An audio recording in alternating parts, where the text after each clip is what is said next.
이사야 8장은 이사야를 통해서 곧 심판이 다가올 것이다 하는 예언을 가지고 이사야 8장이 이제 시작하고 있습니다.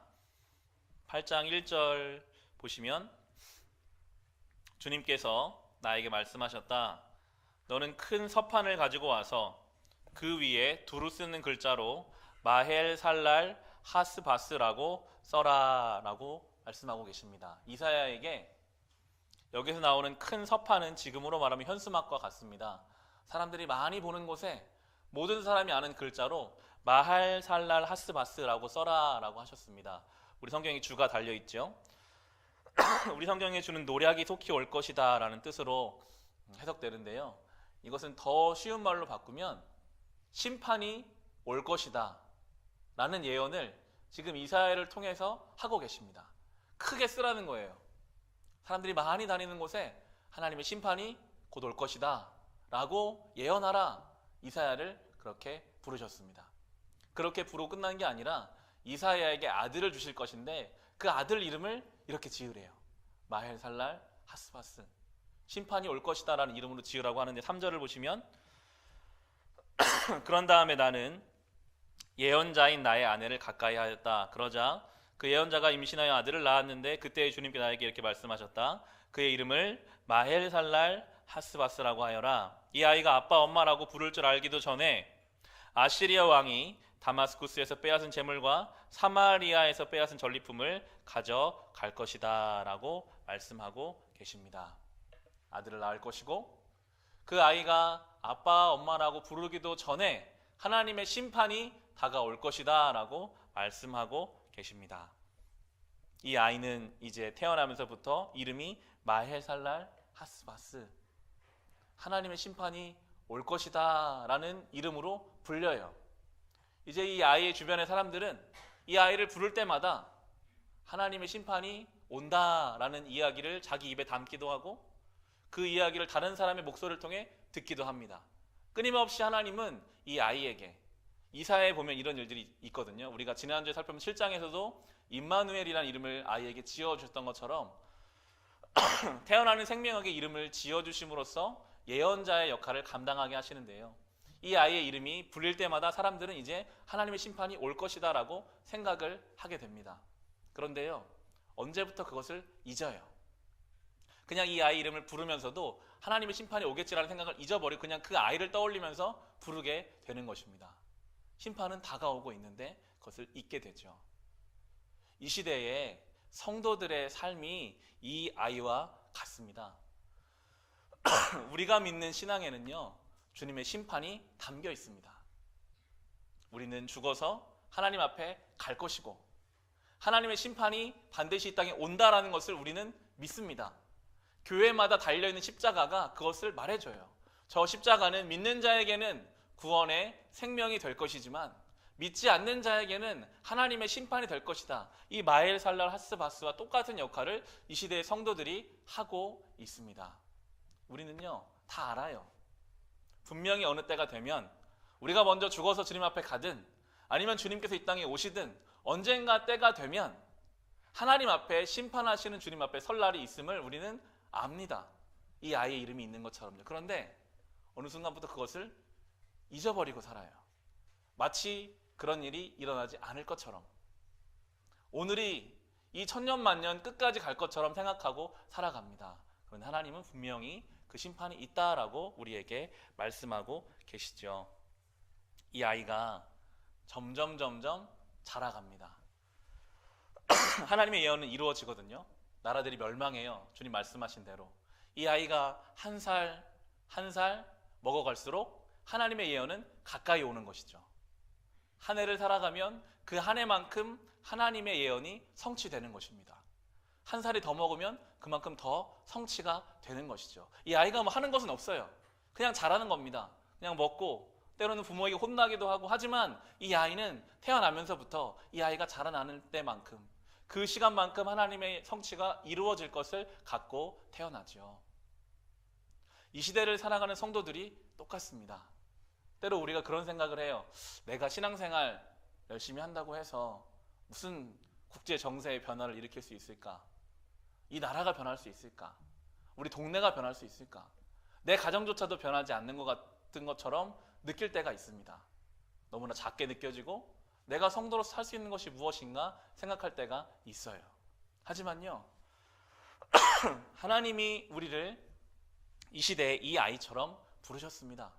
우리가 살아가는 이 한 해가 가면 우리를 향한 하나님의 계획이 한 해만큼 이루어지는 것입니다. 우리가 살아가는 그만큼 하나님의 계획이 조금씩 이루어져 갑니다. 올해가 벌써 5월이 됐잖아요.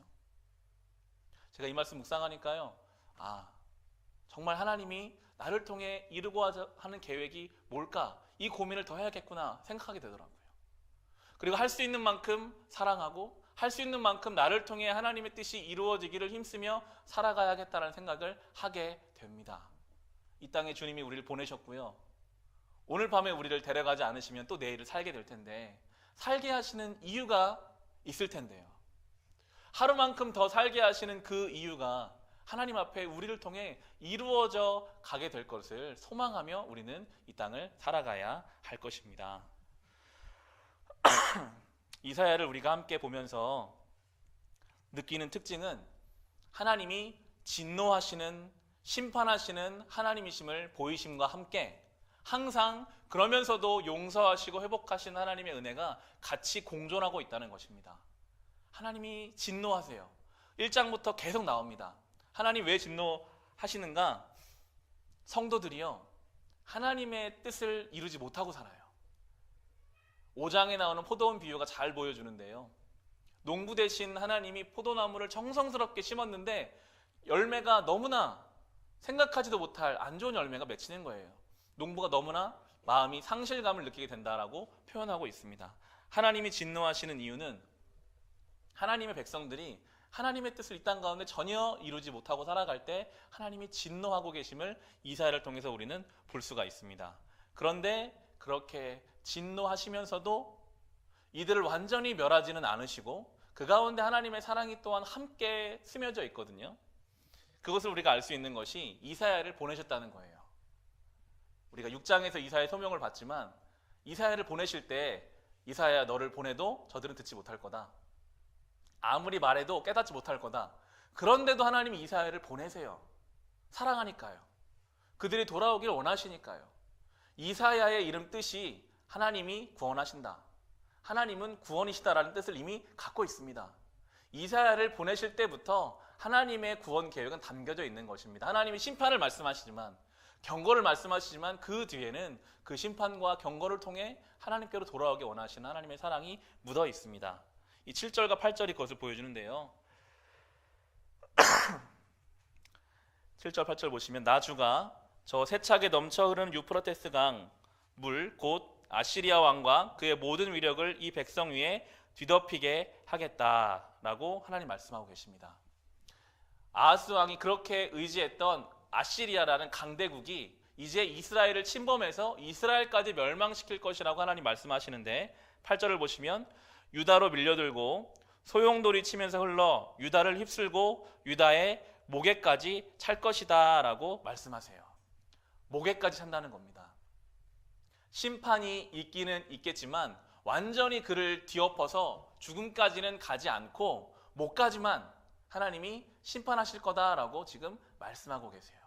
그 강대국이 남유다를 치지만 멸망하지는 않고 심판까지만 당할 거다. 그러면서 나오죠. 하나님께서 우리와 함께 계신다. 하나님께 날개를 펴셔서 이 땅을 보호하신다 하면서 쭉 하나님에 대해서 또 하나님이 함께 하시는 10절을 보시면 전략을 세워라. 그러나 마침내 실패하고 말 것이다. 계획을 말해보아라. 마침내 이루지 못할 것이다. 하나님께서 우리와 함께 계시기 때문이다 라고 말씀하고 있습니다.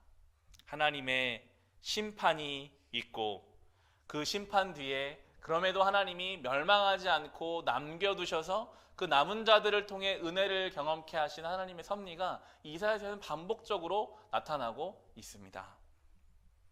그리고 그 성도들에게 이렇게 말씀하시거든요. 12절을 보시면 남은 그들에게 이렇게 말씀하십니다. 너희는 이 백성이 모의하는 음모에 가담하지 말아라. 그들이 두려워하는 것을 두려워하지 말며 무서워하지도 말아라.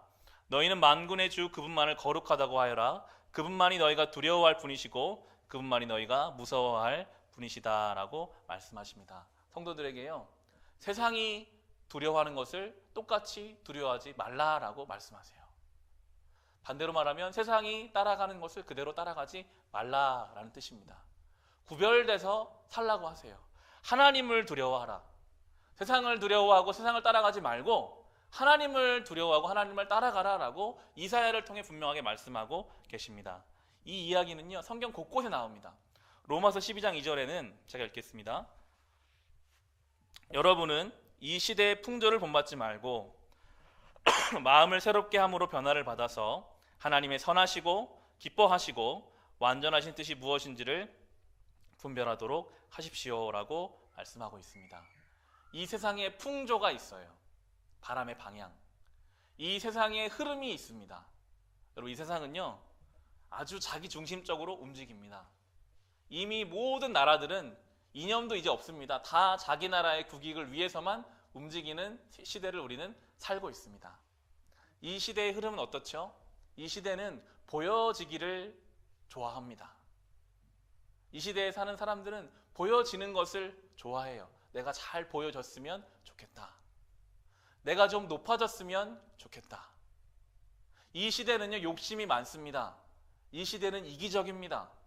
이 시대는 폭력적이고 이 시대는 비판적입니다. 우리는 이러한 시대를 살아가고 있어요. 어쩔 수 없어요. 우리는 이 시대의 그런 조류에 휩쓸려 살기 때문에 우리도 영향을 받습니다. 성도들도요, 보여지기를 좋아하고요. 성도들도 앞서가기를 좋아합니다. 성도라고 해도 욕심이 있고 성도라고 해도 비판적입니다. 우리도 이 시대를 따라가요. 그런데 성경에서 그렇지만 그것을 하지 않기를 힘쓰라고 말씀하세요. 아무리 세상이 그렇게 간다 할지라도 이 시대를 본받지 말아라.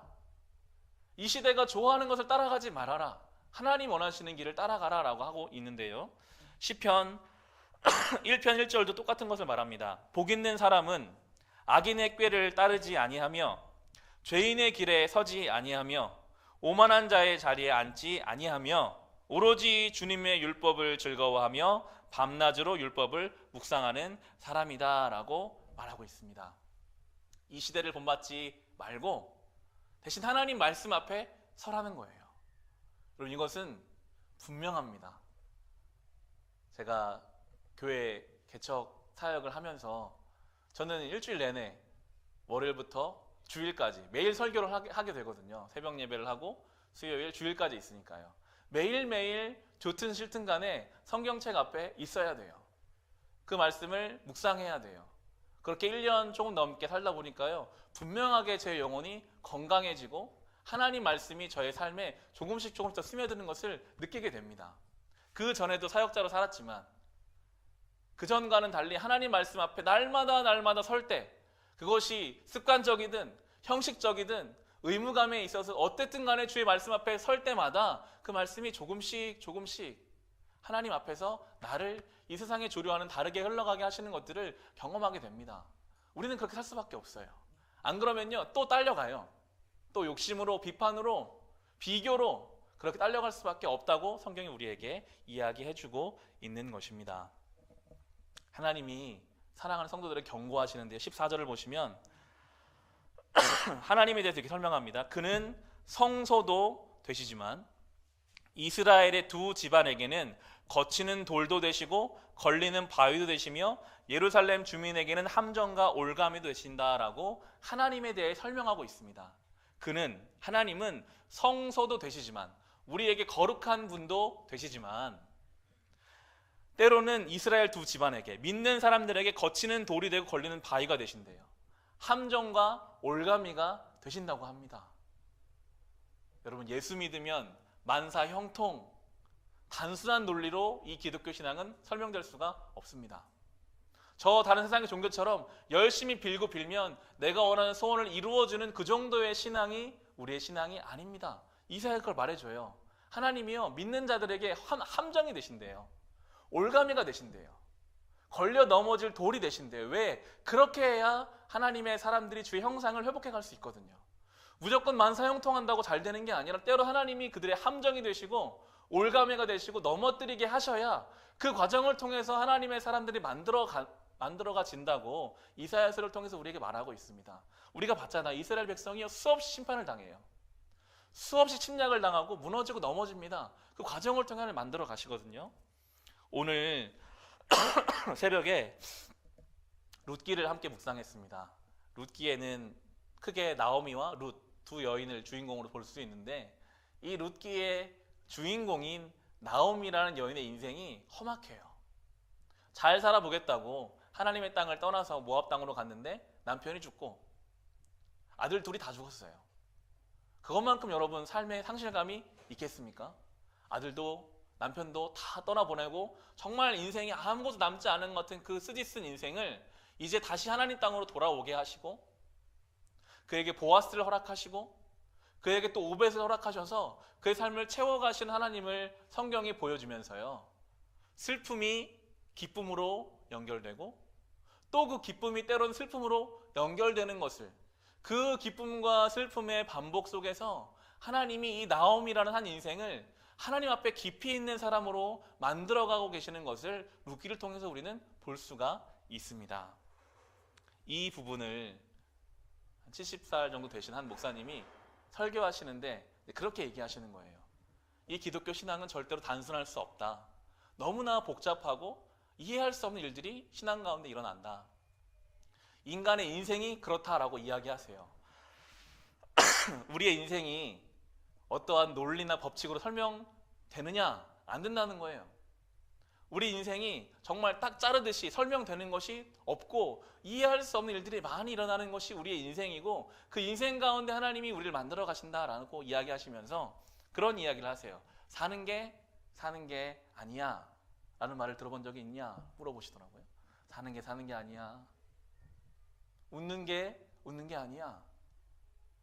말이 안 되는 이야기죠. 사는데 사는 게 아니라고 하고, 웃는 게 아니라고 하고, 하지만 인생을 어느 정도 산 사람이라면 그 말이 와닿습니다. 사는 게 아닐 때가 있고, 웃는 게 아닐 때가 있는 우리의 인생. 그런데 하나님이 그 인생을 우리로 살아가게 하시면서 만들어 가신다는 거예요. 때로는 하나님이 직접 우리 함정이 되셔서, 야, 내가 이렇게 연약한 사람이구나, 이걸 철저히 깨닫게 하시고, 때로는 하나님이 우리 올가매가 되셔서 내 마음대로 살 수 없는 인생임을 깨닫게 하신다고 성경이 우리에게 가르치고 있습니다. 하나님이요, 인간을 지으시고 시간을 주시고 선택권을 주셨어요. 아담과 하와를 하나님이 창조하시고 나서 선악과를 지으셨잖아요. 선악과를 따먹는 것을 막지 않으셨습니다. 아담과 하와가 선악과를 따먹었고, 그때로부터 인간의 역사는 죄악과 함께 흘러갔습니다. 하나님은요, 보게 하셨어요. 하나님 말씀을 듣지 않고 선악과를 따먹은 인간이 어떻게 살아가는지를 스스로 보고 깨닫고 경험하게 하셨어요. 그 가운데 하나님을 떠난 인생이 어떠한 인생을 살 수밖에 없는지를 깨달으며 주님께로 돌아올 수 있도록 예수 그리스도를 보내셔서 모든 것을 그렇게 스스로 깨달으며 알아갈 수 있게 만드시는 것이 하나님의 크신 사랑임을 우리는 알 수가 있는 것입니다. 복음서에서 지금 설명하시죠. 탕자의 비유를 설명하시면서 둘째 아들이 아버지한테 재산을 달라고 하는데 그 재산을 아버지가 아무 말 없이 줘요. 그게 하나님이라는 거예요. 그 재산을 가지고 다 날려먹고 거짓골로 왔는데 거 봐라, 이런 말 한마디 안 하고 잔치를 베풀어 주시는 그 아버지가 우리 하나님이시라는 거예요. 우리 하나님은 우리가 생각하는 만큼 작은 분도 아니시고, 우리의 생각과 우리의 경험으로 담을 수 없는, 이해할 수 없는 크신 분, 놀라우신 전능하신 분이심을 좀 알라라고 성경이 우리에게 이야기하고 있습니다. 여러분, 이 하나님을 우리가 조금이라도 알고 이해하기 시작하면요, 담대함이 생깁니다. 세상을 살면서요, 이해되지 않는 것들이요, 그것이 믿음의 눈으로 이해되어 가기 시작해요. 아, 하나님이 이 가운데 모든 걸 하나님이 일할 것이 있지 않으실까? 나는 이해할 수 없지만, 나는 너무나 고통스럽지만, 그렇지만 우리 하나님이시라면 나를 하나님이 인도하고 계시지 않을까? 그렇게 믿음으로 보라라고 하면서 이사야가 그 믿음을 가진 사람이었기에 17절과 18절에 이사야가 믿음의 고백을 이제 하나님께 드리고 있습니다. 주님께서 비록 야곱의 집에서 얼굴을 돌리셔도 나는 주님을 기다리겠다. 나는 주님을 의지하겠다. 내가 여기에 있고 주님께서 나에게 주신 이 아들이 여기에 있다. 나와 아이들은 시온산에 계시는 만군의 주님께서 이스라엘에게 보여주시는 살아있는 징조와 예표다라고 말합니다. 주님이 얼굴을 돌리시지 않으시죠. 그런데 마치 하나님이 아무것도 안 하셔서 하나님이 얼굴을 돌리신 것처럼 느껴져도, 나의 삶에 험악하고 어려움이 있어서 하나님이 얼굴을 돌리셨나 하는 마음이 든다 할지라도 이사야는 지금 나는 그래도 주님을 기다리겠다는 거예요. 우리 주님은 선하신 분이시기 때문에 얼굴을 돌리신 것이 아니라 이 가운데 지금 주님이 일하고 계시다. 나는 그 주님을 기다리겠다. 나는 주님을 의지하겠다라고 이사야가 말하면서 이 믿음을 가진 내가 하나님이 살아계신 증거다. 하나님이 살아계신 징표다라고 이야기하고 있습니다. 여러분, 이것이 성도의 삶입니다. 우리가요, 하나님이 살아계신 증거가 돼야 됩니다. 때로는 주님이 얼굴을 돌리셨나 하는 의문이 드는 것 같은 생각이 우리에게 찾아와요. 아무리 기도해도 그냥 담벼락 기도하는 것 같이 느껴지고, 말씀을 읽어도 아무 의미도 아무 생각도 안 들을 때도 있을지 모르겠습니다. 하나님이 얼굴을 돌리신 것처럼 느껴져도 이사야는 나는 주님을 기다리겠다는 거예요. 나는 주님을 의지하겠다. 그런 나의 믿음이 하나님을 증거하는 증거가 될 것이다 라는 이 이사야의 고백이 우리의 고백이 돼야 할 것입니다. 왜냐하면 이 시대는요, 너무나 악하거든요. 이 이사야의 시대는 그 당시만 해도 너무나 정세가 어지럽기 때문에 사람들이 하나님을 의지하지 않고요, 저 무당들을 찾아가는 일들이 빈번했습니다. 가서 점을 치고 주술적인 일들을 많이 했어요. 19절에 나오죠. 이사야가 고백하지만 그런데도 사람들은 너에게 말할 것이다. 속살거리며 중얼거린 신접한 자와 무당에게 물어보아라. 어느 백성이든 자기들의 신들에게 묻는 것은 당연하다. 산 자의 문제에 교훈 거짓을 받으려면 죽은 자에게 물어보아야 한다. 이렇게 말하는 자들은 결코 동트는 것을 못 볼 것이다 라고 이야기하고 있습니다. 이 시대가 그런 시대입니다. 사람들이 다 불안해하는 시대예요. 뭔가 의지하고 싶기도 하고요, 내일 일을 알 수 없는 시대를 우리는 살고 있습니다. 이때에 우리는 오늘 이 말씀처럼 하나님이 어떠한 분이신지를 알아가기 시작할 때 우리에게는 담대함이 생깁니다. 우리가 이사야 말씀 이렇게 읽어가면서, 성경을 깊이 있게 읽어가면서 하나님이 어떤 분이시구나, 하나님이 원하시는 성도의 삶은 무엇이구나, 이것을 조금씩 알아가면요, 우리의 믿음의 깊이가 깊어지게 되고 뿌리를 깊게 내릴 수 있게 됩니다. 믿음의 뿌리가 깊어지면 웬만한 바람에도 이제 흔들리지 않게 되고, 우리가 신앙의 열매를 맺어서 주변의 사람들을 세워줄 수 있는 단계까지 우리는 가게 될 것입니다. 하나님을 알아갑시다. 기도하실 때, 근데 우리가 어떻게 하나님을 알겠어요? 하나님이 알려주셔야죠. 하나님, 주님을 더 알기 원합니다.